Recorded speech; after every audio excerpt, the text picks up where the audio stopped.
Welcome here to our 21st episode of the K2 podcast. Today's guest is a really interesting guy.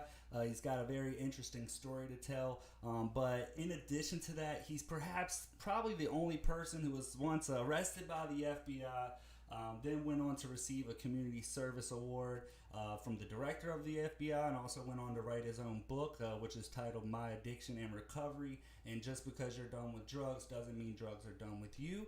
So everybody, welcome to the show, Ed Kressy. Thanks for being here, Ed. Hi, I'm Ed. Kevin, thank you so much for the opportunity to be here and to talk to you and your amazing audience. Certainly. Well, I appreciate that. That was very kind of you. So the first thing I want to ask you about is your book, which is titled Just Because You're Done with Drugs Doesn't Mean Drugs Are Done With You. What does that mean exactly? That means that I spent 11 years as a methamphetamine addict. 20 years total addicted to drugs, alcohol, marijuana, cocaine. And the final 11 devastating years were to meth.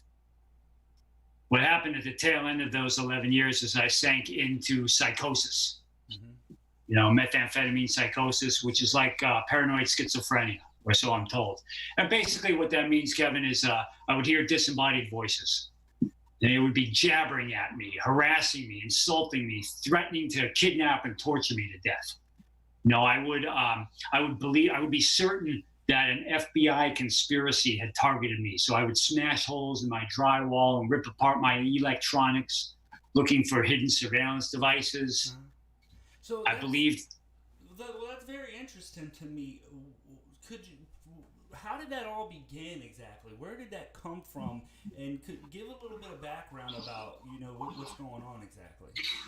Yeah, so I think, you have to go way back into my life. I was a kid who was I just didn't fit in with all the other kids at school. To me, the world of fantasy was always much more attractive than the real world around me.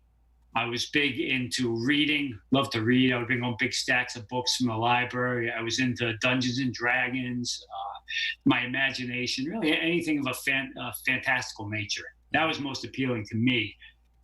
That also led to my dream of writing a book. It was my dream for much of my life. Mm-hmm. To flash forward, when I got into that methamphetamine psychosis and the FBI quote unquote conspiracy that I believed, that made my fantasy world my reality. Mm-hmm. Okay, because this psychosis made the world of conspiracies and being stalked and surveilled and helicopters and planes following me and the FBI trying to pin 9/11 on me. That made all this stuff very, very real. So I could be sort of at the center of this fantasy world.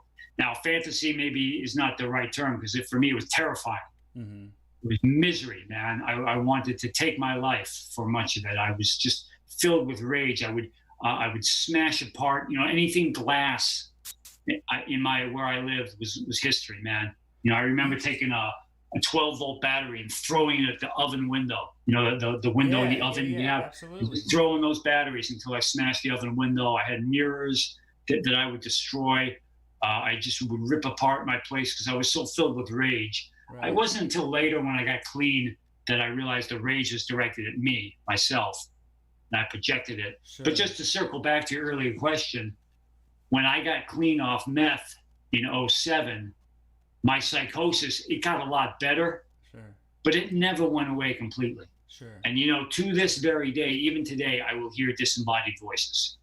Now, I believe that they are spirits or angels or good, beneficial beings that are channeling me, just like anybody, just like a lot of people have heard voices. I think one of Martin Luther King's closest advisors would hear voices. Mm-hmm. Joan of Arc, I believe, would hear voices. So, I'm not trying to paint a picture of myself as someone special, mm-hmm.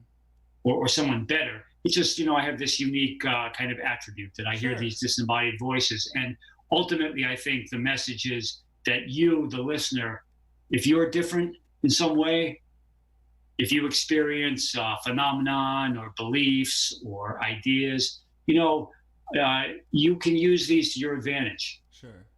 Be a unique, special person. You can bring good and value to the world the way that I've learned to do because so many amazing, incredible people helped me. Right. Well, that makes sense. And so just to go back a little bit, because I'm very intrigued by the portion involving the FBI.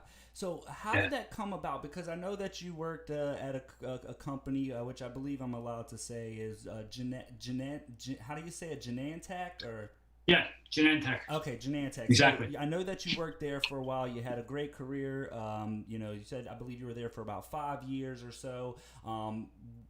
Upon leaving, I believe you ultimately separated from the company because they decided to go across country. You didn't want to, go with them in their move. And then I guess is that when that happened, you went over to Thailand, if I'm not mistaken, to do, I guess, kickboxing or some form of mixed martial arts. Is that right? In 2000, the year 2000, when I was working for Genentech, you're absolutely right. I went to Thailand. I was training a lot of Muay Thai at the time, which is kickboxing. Sure. I went over and trained with some, I spent a brief while training with some professionals there. I wasn't a professional. For me, it was more like a fantasy camp. Sure. I get to hang out with the American guy overseas and train like the pros train. Sure. While I was at this camp, they call it a camp, it's basically a Muay Thai school. I met a guy who was my friend. He was my roommate. He was a Muslim man from France of Middle Eastern descent, just a nice guy. We'd hang out, he would show me where to buy the knockoff Ralph Lauren clothes, and we listened to hip hop music. Sure. Later on, my friend turned out to be one of the 9/11 hijackers. So he was an actual hijacker? Well, or so I believed. Okay. So when to get back to the FBI, the reason, a lot of people believe in FBI conspiracies. Mm-hmm. That involve them.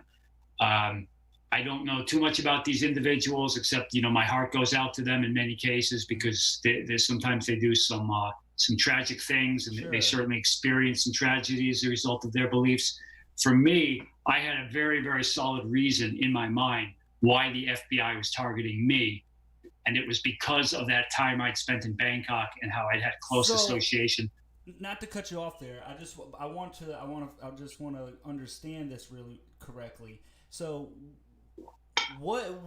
how did the FBI how did you become hyper focused on the FBI? How did they come into your whole horizon as like, okay, I think the FBI I'm involved with them somehow, or they're looking at me? What was the catalyst for that? Yeah, the catalyst was I would start to hear the voices, the disembodied voices, after I graduated from snorting meth to smoking it. Uh-huh. So I started to hear voices. I would hear my father's voice talking to me from behind the walls in my home. I would start to see people following me, people searching through my trash, people trying to break into my backyard. I would find what I thought were fake articles in the newspaper. Basically, I came to believe that someone was gaslighting me. And if you're not familiar with the term gaslighting, it's like a form. Okay, yeah. So for those who aren't, sorry? No, I think that makes sense. No, I totally understand. So that's really interesting to me. And I actually know somebody who dealt with a similar situation as far as a drug-induced psychosis. So I'm a little bit like, when you describe what you were going through, I see a direct correlation into what they described as well. It's almost identical. So it's kind of interesting to see that. Now, theirs wasn't. Do you attribute it to the meth use? Is that what put you over the edge? Is that what you think did it for you? Well, unless the FBI really was following me in invisible stealth bombers and beaming voices into my head. Sure, no, I understand. I mean, it could be, but yeah, I think so. Kevin, I think the thing that I don't know if I was predisposed to a form of psychosis or schizophrenia, but I would say, regardless of any of that, to your point, the meth brought it to a place where it was terror and horror, sure, and misery for me, but even more so for the people around me, the people, my family, my friends who love me. I hurt them as much as, if not more so, than myself. No, that makes sense. So I would start hearing these things and seeing all these things. And Kevin, I couldn't figure out why. Right. Why are people stalking me? Why am I hearing these voices? It was later on that I went to the FBI website. At the time, I was actually looking for help. Sure. I used to go to the FBI offices and say, hey, there's this conspiracy. People are out to get me. Okay. On this day in 2004, I went to the FBI website, and that's where I saw the picture of my friend from Bangkok. Okay. Now, I'd seen that picture in the days after 9/11. I had seen the FBI website. But back then, in 2001, I had no reason to believe my friend from Bangkok. Not to cut you off, so is it fair to say that you go to the website, you are involved with drugs at this time, you see the photo of this guy, and then you kind of think about, well, hold on, there was a guy following me the other day, and I thought, so you started to piece these things together and connect dots to things that possibly weren't, even connected, but is that kind of what got the ball rolling, would you say? That's a good way to put it. Yeah, I quote unquote knew that there was a conspiracy. I knew I had never done anything, wrong or illegal other than heavy drug use. Mm-hmm. And when I saw that picture of my friend, of the person I thought was my friend from Bangkok, identified as a hijacker, then the dots connected for me in my mind. And at that time, I thought, oh, now I see. Now it's the FBI that's out. Did they ever question you on that stuff? Did they ever actually come to you and say, hey, he wasn't, or was there any ever kind of follow up on your story? Yes. So the first tip I submitted to the FBI was in 2001. Mm-hmm. I wrote them a little note on their webpage. And I said, hey, a guy I knew in Bangkok, he looked a little bit like one of the hijackers. But there was no reason for me to suspect, other than that physical resemblance, that I had actually known the hijacker. But until the conspiracy, the quote unquote conspiracy, that's when I believed I had reason to think my friend from Bangkok had been one of these hijackers. So to answer your question, I submitted the FBI tips. I just submitted them information. Right. Hey, here's a guy I knew. Here's what he looked like. Here's his email address. Then the FBI brought me in for an interview in, I think, 2005.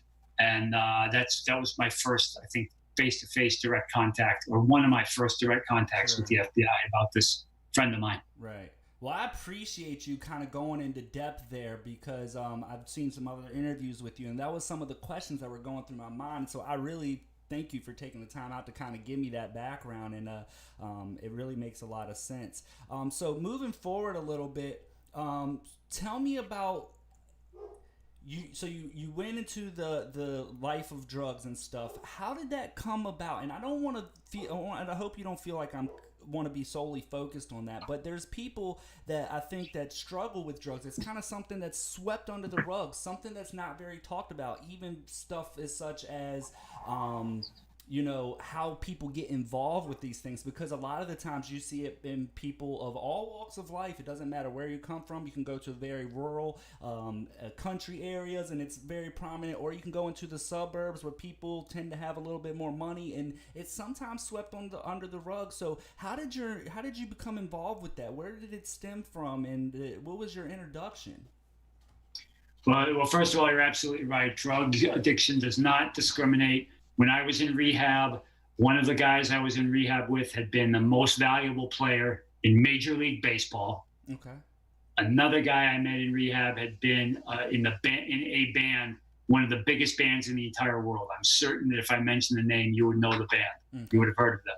So fame, fortune, money, just like you say, Kevin, addiction doesn't discriminate. Sure. As far as, the core reasons, I think if there's, or the root causes of drug addiction, if we understand one thing about addiction to drugs, the one thing that we might try to really understand and grasp is that for the addicted person like me, drugs are not the problem. Mm-hmm. Drugs are not our problem. Drugs are our attempt at a solution.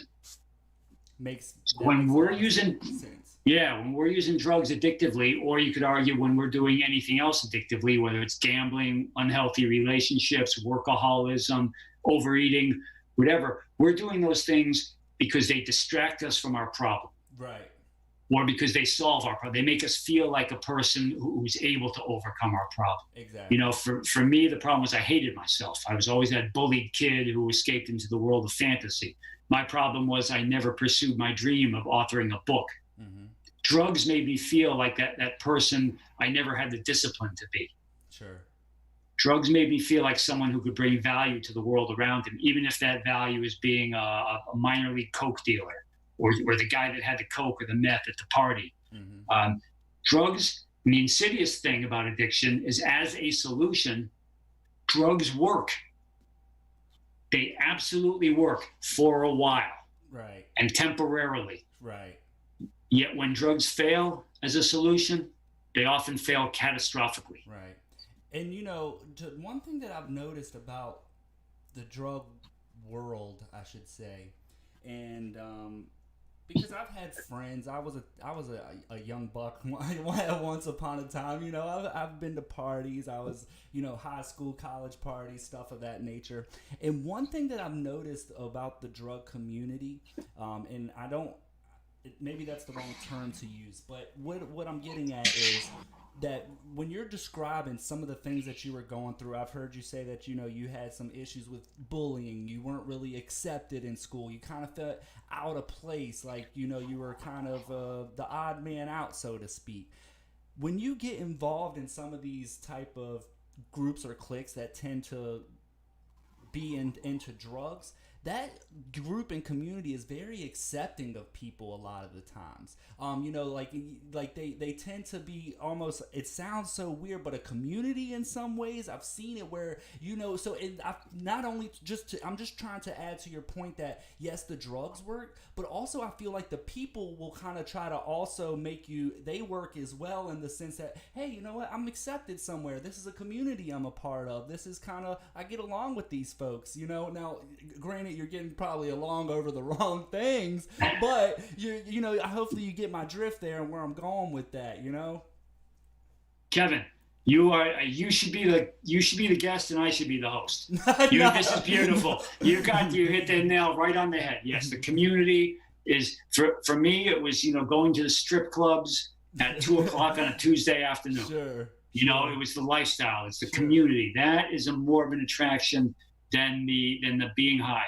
For me, it was knowing who to call from the payphone and the code words to use. I wanted Joe Montana. Mm-hmm. Joe Montana is a football player who wore number 16. So you use that code word, they know you want a 16th of an ounce. Yeah. To ride my motorcycle with the San Francisco fog washing into my face, because this was back before the days of motorcycle helmets being the law, with that 8-ball of coke in my pocket, going to some undisclosed location. That made me feel that, just like you say, part of that community. And I was someone. As a guy, I'm sorry, I don't mean, and I keep doing this, but you say some really intriguing stuff, and it's important, but it's also you being a writer or a guy that likes to write, tell a story, and whatever it may be.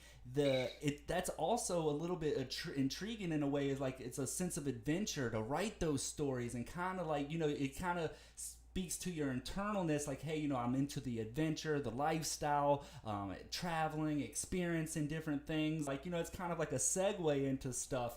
And I'm not saying that, that those type of desires or wanting to do those things is a bad idea, other than the fact that I guess what I'd like to see is more ways to achieve those things without the drug involvement. That's beautiful. And that's always the risk, is to glorify drug use. On my arm, As your audience can see, I got a tattoo. This is Hunter S. Thompson. This is the cover of a book called Fear and Loathing in Las Vegas, which was my favorite book growing up. And, and this glorifies the drug lifestyle in the community. To me, this is the epitome. Fear and Loathing in Las Vegas. If you're familiar with the book or even the movie. I haven't heard of it, no. Oh, okay. It came out, the events took place in the 70s, I think 1972. But basically Hunter Thompson is just a drug-using journalist who goes to Las Vegas and has this incredible adventure. Mm-hmm. Underneath Hunter S. Thompson, I got the word adios, but I intentionally had to misspell it, right? So you can see adios is spelled wrong. So why was it intentionally misspelled? It was intentionally misspelled because my hero, Hunter S. Thompson, the absolute pinnacle of what I thought was the drug lifestyle that nobody could surpass.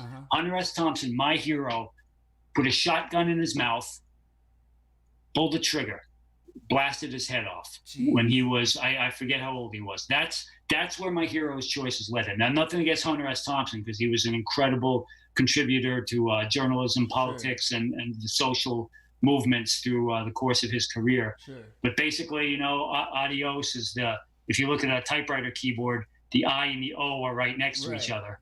So it's Hunter S. Thompson being kind of too gone on drugs to write his farewell note. He spells it wrong because he's so twisted. That's interesting. There's a guy in the chat right now who also had a question. Did you ever feel like you had to be high to write, kind of like Charles Bukowski? Yes. Yeah, it's a beautiful question. Thanks for putting that forth. Yeah. One thing when I quit drugs is that was a concern. Can I do it without the meth?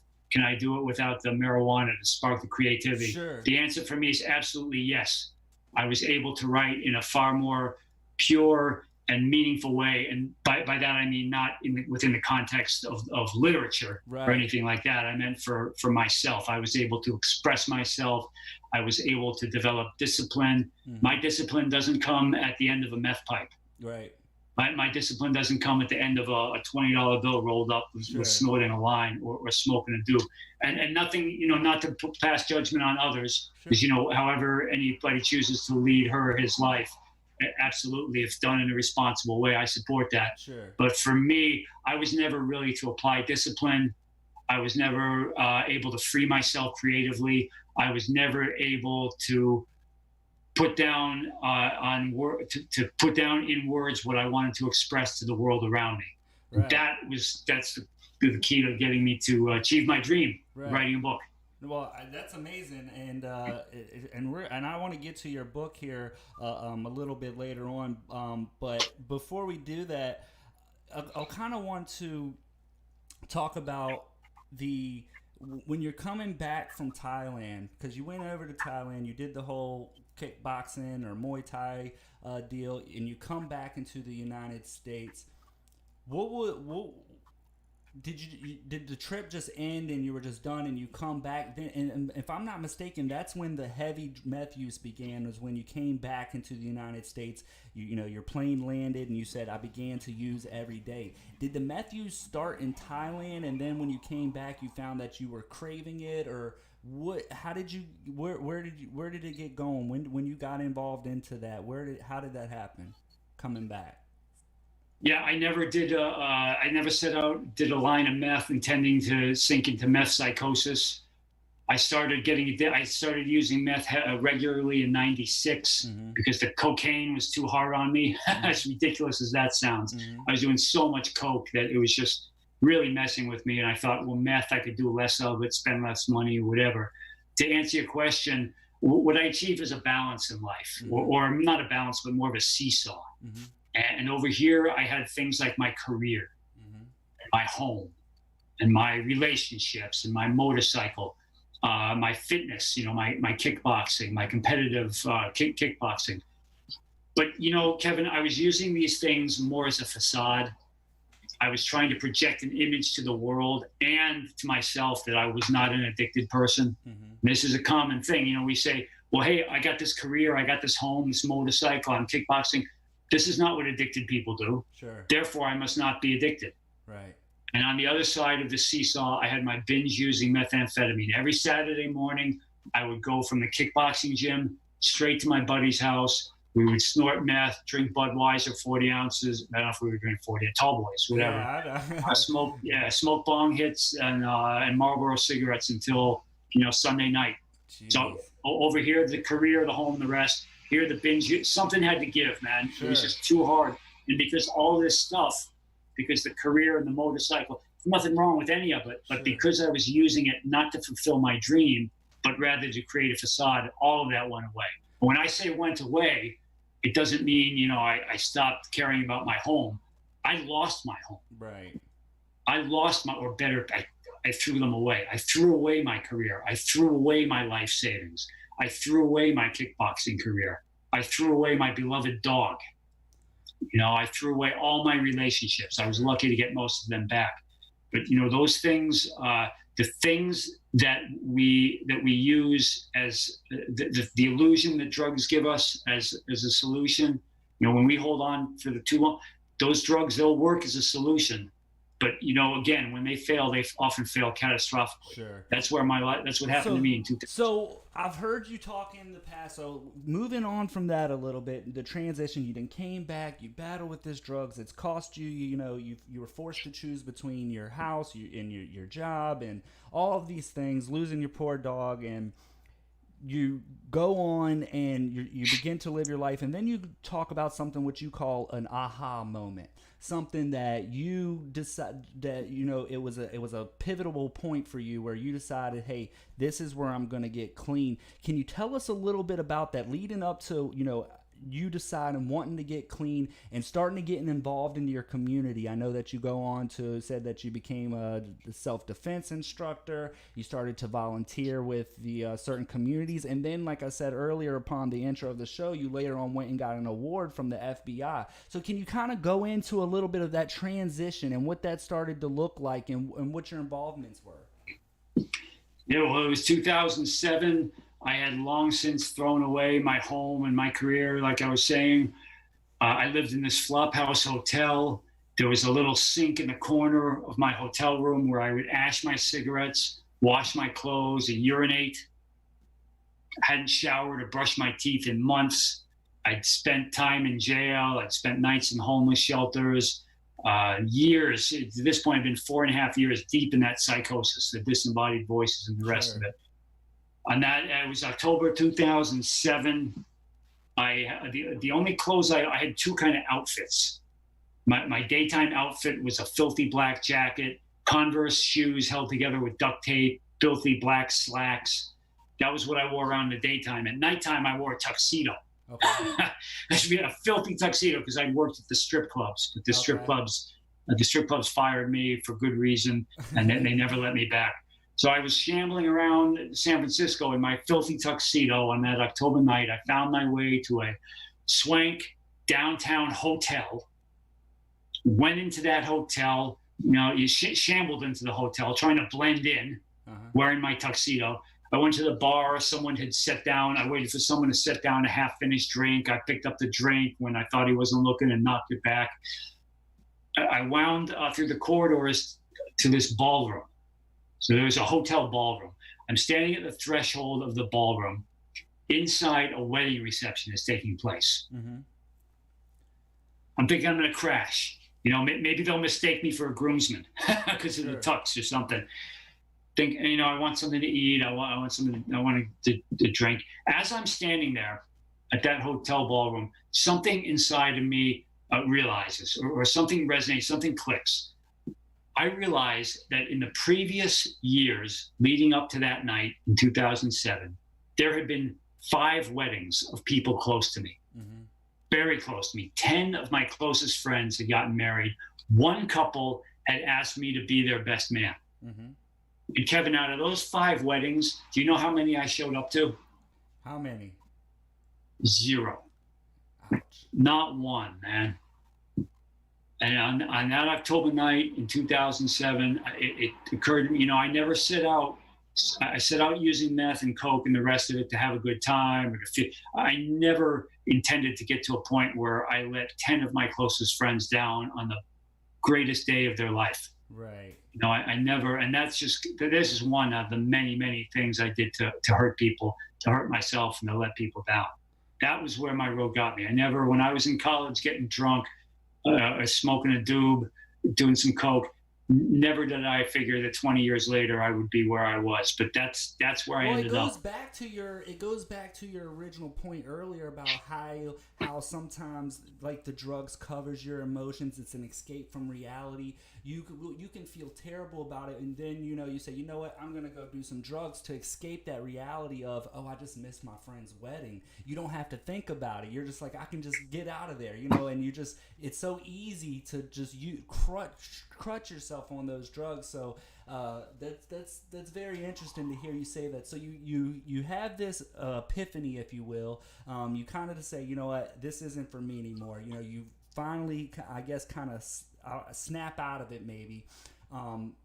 Go on a little bit more and kind of explain what was your initial steps, because I think somebody that may be watching this could try for themselves, say they maybe don't know where that first step is. Where do I go? How do I get out of this? Because sometimes I think that's another issue with people who may be struggling with drugs. I've seen it a lot of times with other people that they're dealing with it, but sometimes they just don't know where to start, so they just continue in that cycle because they just don't know where that hand is, or someone reaching out to them to give them some help, or they just don't know where to begin that journey of getting clean. I mean, you always hear about resources and you hear about things and like, you can go here and you can do that, and like, people tend to, I guess, ostracize these people. Like, there's so many resources out there to get help. There's no excuse not to get help. And part of me wants to agree with that, but I think it's that initial step. It's like, how do they get the ball rolling? How do you get out of that? And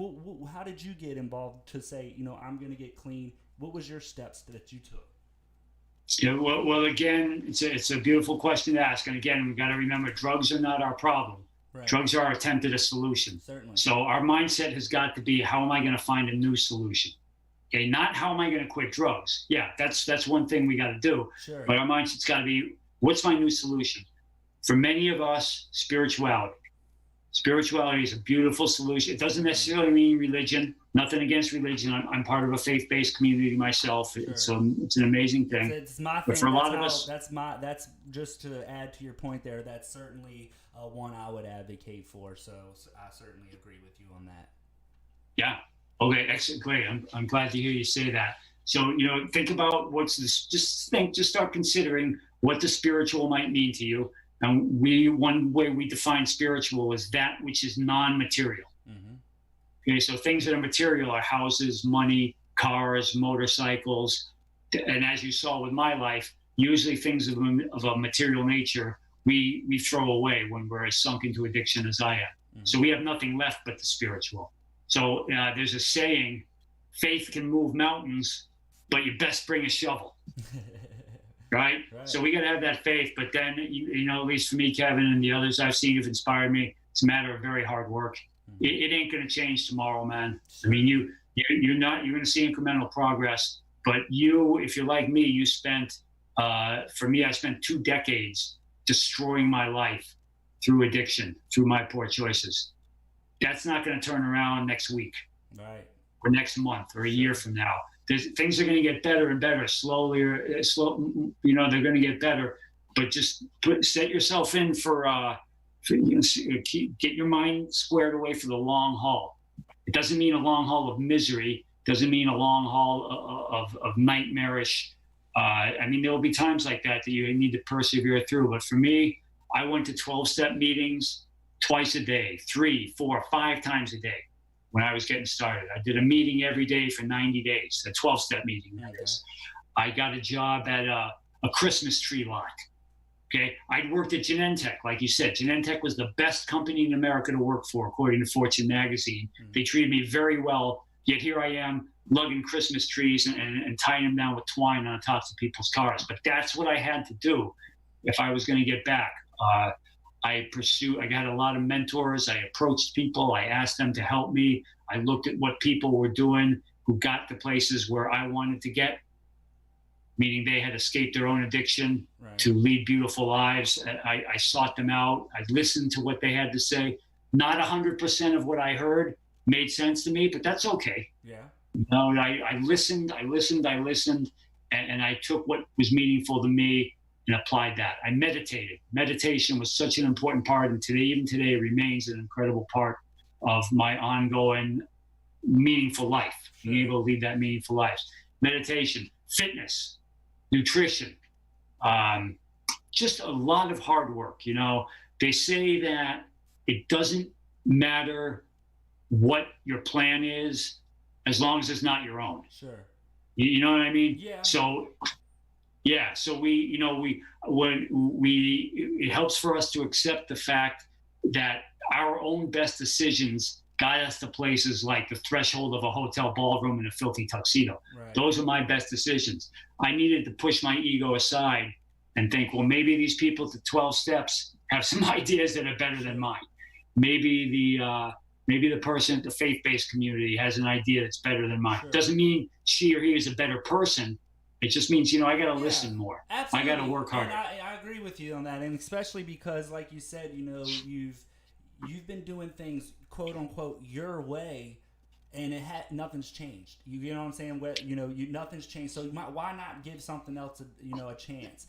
So I think that's important. Now, was there a specific person in your life that was able to was there a conversation, because I just want to hit on that a little bit. Was there a person that came to you and said, hey Ed, let's go get you clean, or did you seek it out, and did you say, I'm just gonna go to what was that initial step? Like, what was that one that where you went and where did you go? Who did you talk to when you had that aha moment and you said, I'm gonna get out of this?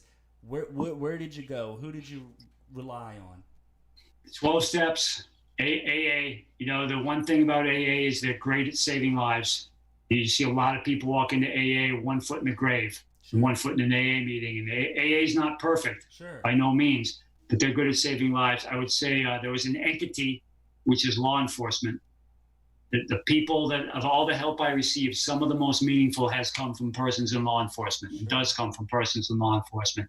There's just something about the relationship between a law enforcement person and a person overcoming something like alcoholism or addiction. Sure. So when I reached out to people in an honest, forthright manner, people who were in law enforcement, something about them, something about that ability to form a connection.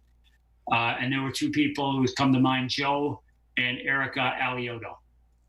These were two people who Joe at the time, Joe's grandfather had been the mayor of San Francisco. Okay. And his wife, Erica, is this amazing woman who was a senior manager at one of the big tech companies. Okay. They were having their first child. Joe was running for office in San Francisco. I mean, they had so much going on, yet they took me in. They saw something in me. They made me a part of their family. Well, they instilled a belief in me that I didn't have in myself. And my part was, I was honest with them. I gave to them, meaning, I gave of myself. I didn't give them, things. Mm-hmm. I gave of myself. Right. I applied myself. I was forthcoming about my past. Right. I listened to them. When I put myself out there, Joe and Erica Alioto were just two incredible people who gave me the family that I had pushed away, meaning my family I pushed away. And they helped me build my life. They painted a vision of my future that I couldn't see. And they made it real to me until I could live that vision. They held me up until I was able to walk on my own 2 feet again.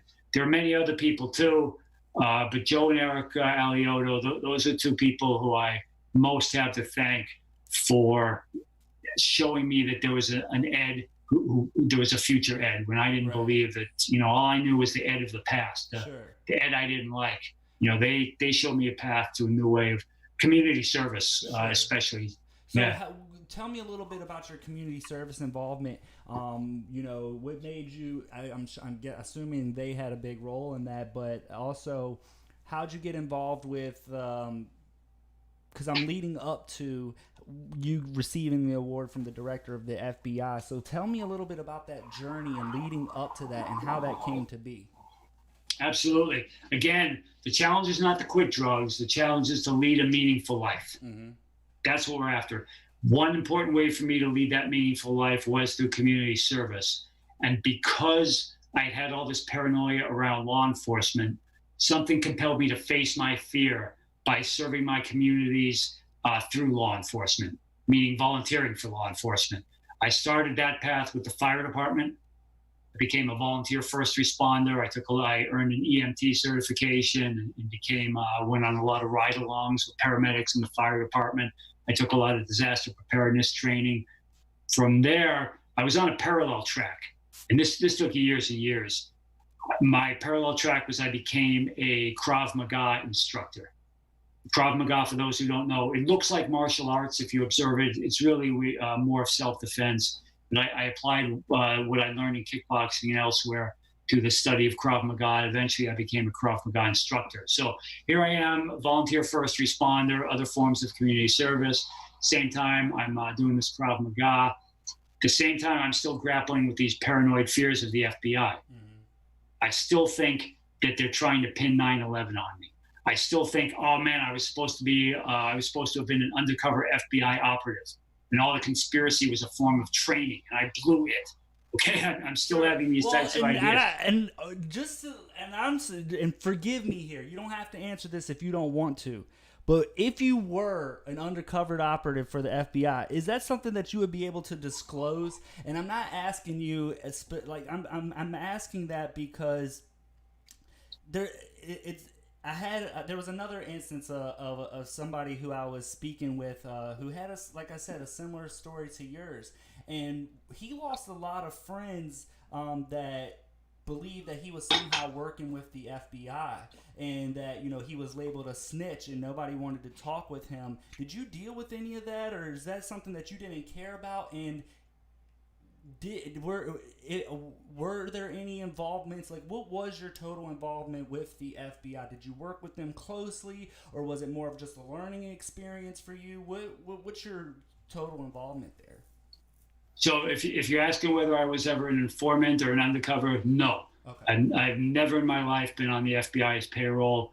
I probably would have been if the opportunity presented itself. Would you be able to disclose that if you were? I wonder if that's something that somebody, if they are. Yeah, I don't know. That's a good point. That. Yeah, I don't know that I would be. Yeah. I mean, people have. You have, the Joe Pistone. I might be mispronouncing his name. The guy that Johnny Depp played him in the movies. He infiltrated the mob. So, but maybe if it were true, then but that's all hypothetical. Sure. The point is, my involvement came when I realized, if I was going to get over this paranoia of the FBI years after I quit meth, I was really going to have to face my fears. One of my Krav Maga students happened to be an FBI SWAT team agent. I made it known to him I wanted to volunteer for the FBI, as I had done for the fire department. He was kind enough to get me to arrange for me to train an unarmed self-defense session for some of the SWAT team guys on the FBI.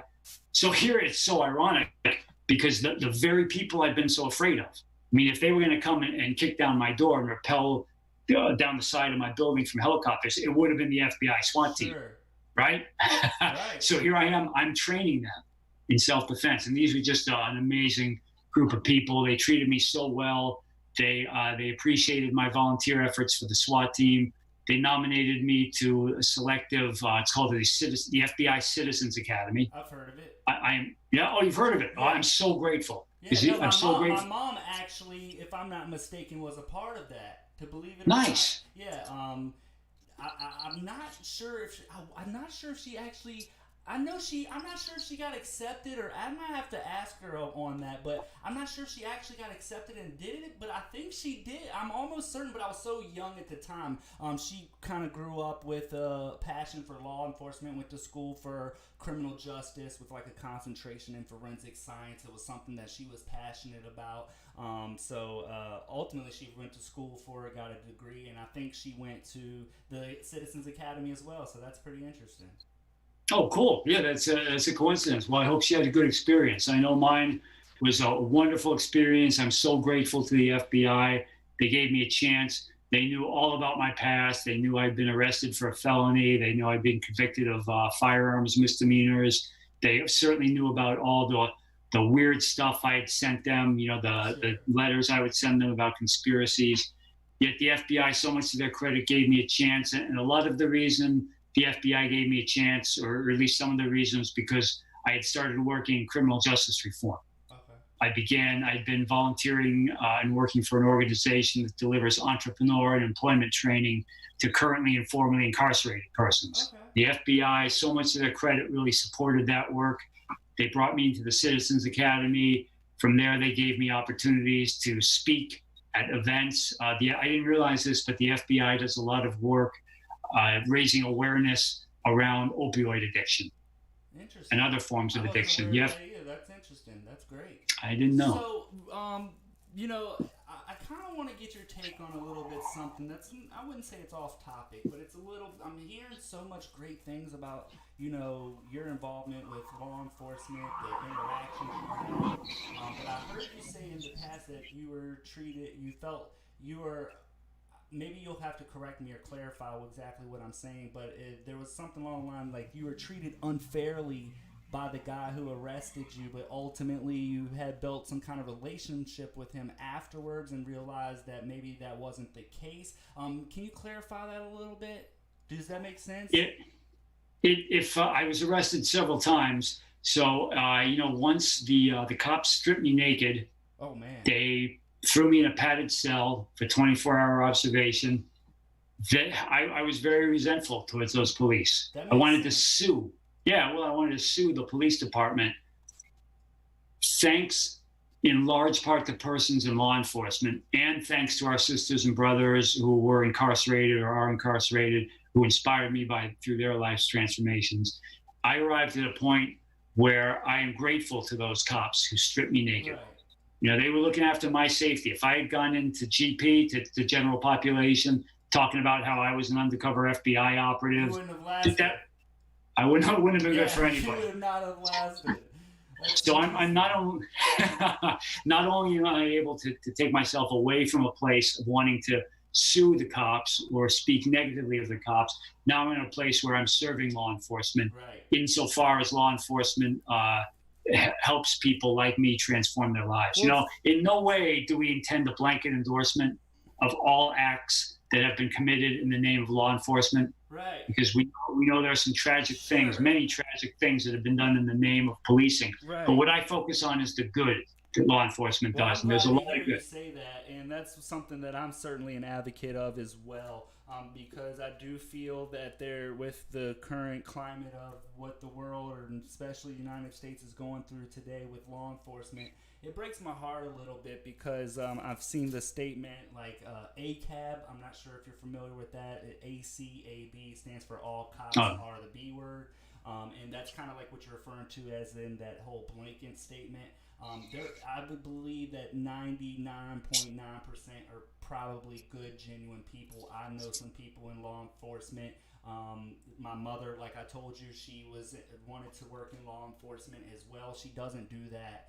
She ultimately, for whatever reason, she got a degree in all of this stuff and ended up working in a total different field, as many, I think, college graduates typically go through, where they get a degree and they go work in some other field.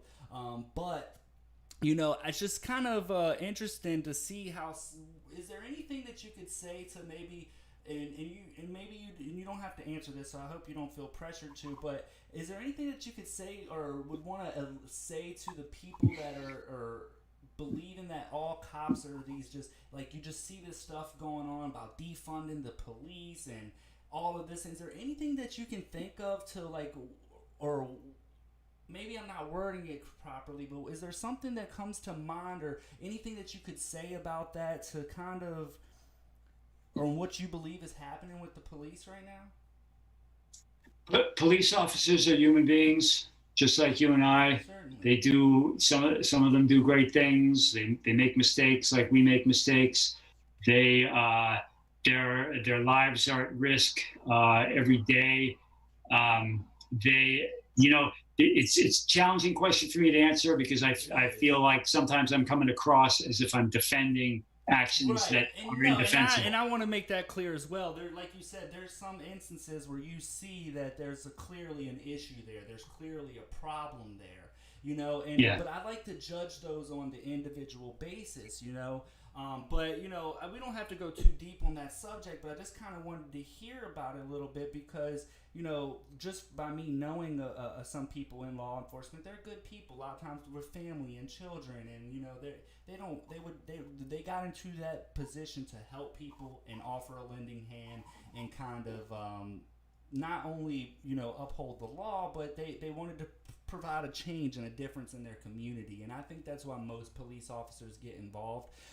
But I do agree with you to some extent that or maybe you can shed some light on this, is the reform of the police. I think there is something like where you got involved, where you saying it was you got into self-defense training, some of these guys in the FBI, and I think there needs to be more of that, where these guys are given a little bit more training, people like yourself to get involved and get more connected with the community to offer some better solutions when these police officers interact with the community. Because I think sometimes they feel so in fear, they're so worried about how they're perceived through someone's eyes, and it kind of creates this standoffish type of feeling in the air. You know what I mean? So it's like people like yourself to get out there and train them and that type of stuff. I'd like to see a little bit more of that. Like, I'm not on board with the whole defund the police portion, but I am on board with reforming and kind of offering more training to these officers, offering them more resources, not in the sense of giving them more weapons or thing. I think they have all the tools that they need, but just more community involvement is what I think would be beneficial. Yeah, and what I said before about cops putting their lives at risk every day. What I think, what's important to remember about that is when we see people at a human-to-human level, when we look past uniforms, whether it's a uniform of a police officer or a uniform of someone who is in prison, when we understand that behind bars and behind badges beat the hearts of human beings, meaning when we can take individuals from polarized groups, and in our society, you don't get groups much more polarized than persons affected by incarceration and by police officers. So when we can find common ground between human beings from those two groups, we can often take that little bit of common ground and expand it over society. Certainly. And over community. So I think, to get back to your earlier question, think of a fortress, a giant fortress, and it's a fortress of good. It's a fortress of justice. It's a fortress of safety, making our streets safer, our children's futures brighter. Mm-hmm. That fortress is built of stones or of bricks.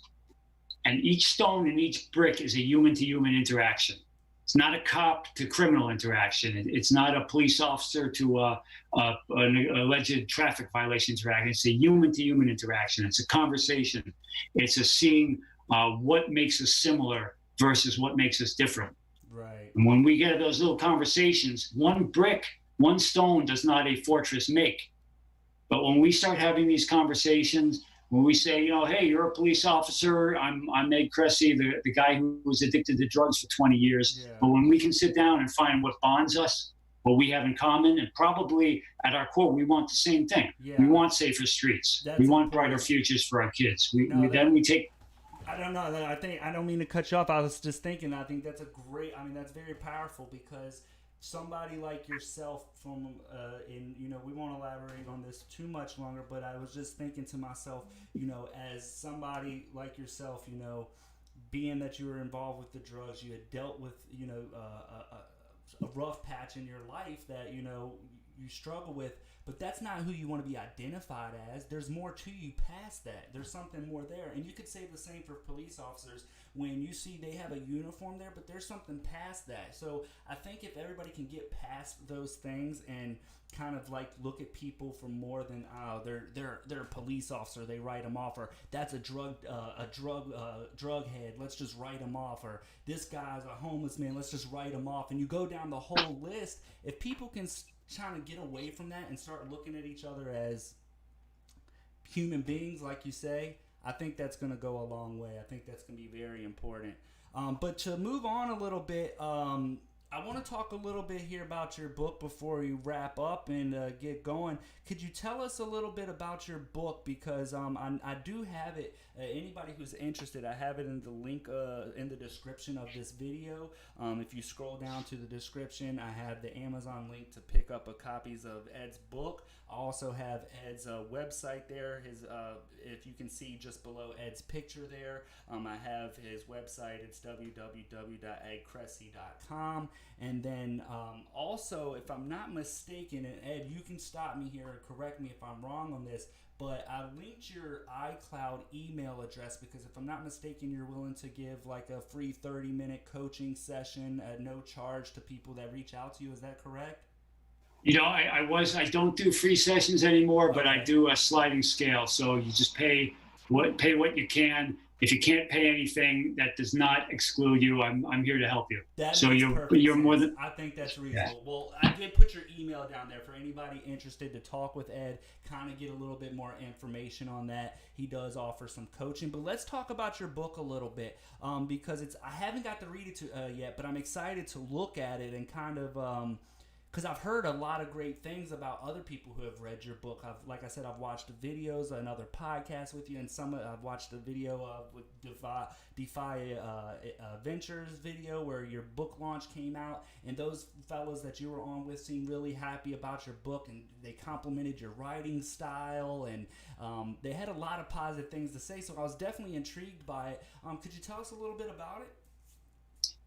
I'm happy to. Thank you for the opportunity. And it goes back to your earlier question about what would I say to somebody asking about police and law enforcement. No one had more reason to fear and mistrust law enforcement than I did. Mm-hmm. No one. I mean, people might have had as much reason, but Kevin, I was certain that the FBI was using every resource at their disposal to do me in. Sure. And it was methamphetamine, psychosis. But I was certain of that. So readers get a clear picture from my book of just how much reason I had given myself to mistrust law enforcement. Readers get a clear picture of how a person can sink so deep into drug addiction that it's almost unfathomable. Sure. When you or your listeners, when you're walking down the street and you see a person who's so far gone in addiction that he or she is having screaming matches with people who ain't even there, toting a loaded .357 pistol as protection against phantom enemies. When you see that person, you probably ask yourself, how does this happen? Mm-hmm. You ask yourself how it happened, and you ask yourself, is there any hope? My book gives you an answer to both questions. That's awesome. You see how it is that a person with opportunities and advantages can sink to that level of addiction. And you also see that hope is possible. And then recovery and transformation is possible. And you see, to get back to your other question, that as much in the fear and mistrust of law enforcement a person can be, we can still bridge those gaps, and we can still make our society better by unifying cops and communities affected by incarceration. Yeah, I think that's important, and you've touched on this before a little bit, but I think facing the fear is a very important part. Like you said, you had this terrible run-ins with the law enforcement. You felt like, the FBI is out to get you. You had all these things, but you said, you know what? I'm going to go speak to these guys. I'm going to go and talk to these people and not yell, scream, or get belligerent or whatever. That you're going to talk to them like a human being. Try to at least put in an effort to understand where they're coming from and try to get inside of that mind. I think that's very great. You don't hear that a lot, so I commend you for that, and I think that's very special. So I'm glad to hear that and hear a little bit more about your book. Is there anything else that you would want to say about this? Because, like I said, I've heard so much positive stuff about it. Like I'm really looking forward to it. But is there anything else that you can provide for us, or anything else you'd want to tell us about your book? We've donated 175 copies to men incarcerated in Pelican Bay State Prison. This is one of the most notorious state prisons in California. These men are transforming their lives through programs of entrepreneurism and employment and personal development. We're about to donate another 125 copies in another prison. So for you, for your listeners, if you shoot me an email and you send me a proof of purchase of my book, a receipt on your behalf. We will donate one copy to an incarcerated person who's turning her life around or his life around. That's amazing. So for listeners of, thank you, listeners of the K2 podcast, Yeah. shoot me an email to say, hey, I'm a friend of Kevin's. I bought your book, and we'll donate one on your behalf. That's amazing. I appreciate that, and I think that's awesome. You're the first guest to offer something like that, so I think that's amazing. I like to see people change their life for the better, no matter where you're coming from, what the circumstances. So thank you very much, Ed, for that. That's wonderful, sir. Is there anything else I could do for you before we wrap up? I mean, your story was absolutely amazing. I appreciate the how genuine you were, how willing you were to answer these questions, kind of with no filter. You know, you kind of were able to open yourself up. You didn't hold anything back. Like you talked about before, about part of your whole recovery and getting and changing your life was to be honest about your past, to put the ego to the side a little bit, and you really exemplified that today. So I really enjoyed having you on. This was a great conversation. I mean, you've answered everything I could have possibly asked, or anything that I wanted to ask you. So I appreciate that, Ed. I don't realize that you know that that is something that's not always easy to come by. Everybody's like, well, what will they might think about me, or what will they do this? You know, that's so hard to overcome. So to see you do that, man, I really commend you for that, and thank you for answering all my questions and being with us today. It was a real pleasure having you on. It's been my pleasure, Kevin. Thank you so much. Sure. I'm very impressed by your knowledge of the other places I've appeared in my work and my story. Yeah, Thank you so much. I'm going to definitely contact you after the show. I want to send you a link of the show so you can watch it back if you'd like, or anything, share it with any of your friends. But also, I wonder if you could reach out to John if you're still in touch with him, because I'd like to have him on the show as well. And reason being is I know he works in finance and things like that. And I'd like to get kind of his take on things and talk about finance and some of maybe he has some investment tips for the audience. I often talk about stocks and trading and ways to save money, how to become in a better financial situation. So if you're able to, I'd love to have a conversation with John, or maybe you're able to put me in touch with him, because I'd like to have him on the show at some point if you still talk to him. Absolutely, I'm more than happy to. When you email me, just send me a little reminder if you don't mind. I certainly will do. Well, thank you so much, Ed, for being here. You're a wonderful guest, sir. Amazing story, and the things that you're doing, I hope you continue to do that and help people. And you certainly did that today by getting people or offering to donate a copy of the book for every purchase. So I will certainly shoot you my proof of purchase.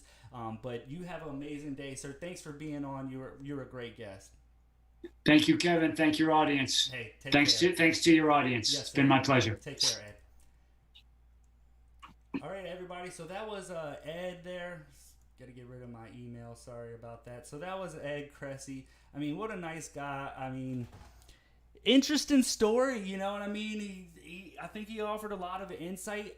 Please hit that like button on this video if you liked what Ed had to say. If you enjoyed the conversation we had. You know, I kind of decided to do things a little bit differently today, because typically what I'll do is, you know, I'll prepare a bunch of questions and try to be all proper on doing the interview. But today I wanted to do something a little bit differently, kind of just do away with all the questions and just have a conversation. You know, that's something that when I got into this podcast, it was about building connections, talking to people, just having a conversation. And I felt like I was able to do that today with Ed. And it also gives a little bit of validity to me being happy about doing that. Just get rid of those pre-planned questions and just have a conversation.